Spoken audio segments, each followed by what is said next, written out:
ఆరోగ్యం ఉద్యోగం ఉన్నాయంటే కేవలము నీ కృపా. మెతుకు బ్రతుకు ఉన్నాయంటే కేవలము నీ కృపా.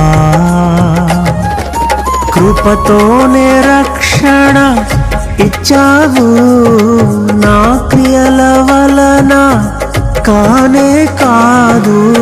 జీవితమంతా రుణస్థుడను, నీ యందే నిత్యము అతిశయము.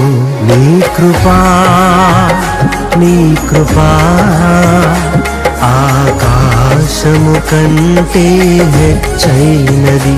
నీ కృపా నీ కృపా ఆకాశము కంటే హెచ్చైనది. మౌనిగా ఎటులుండేదా, సాక్షిగా ప్రచురించక నా తుది శ్వాస వరకు, నీ చెంత చేరే వరకు, నా తుది శ్వాస వరకు, నీ చెంత చేరే వరకు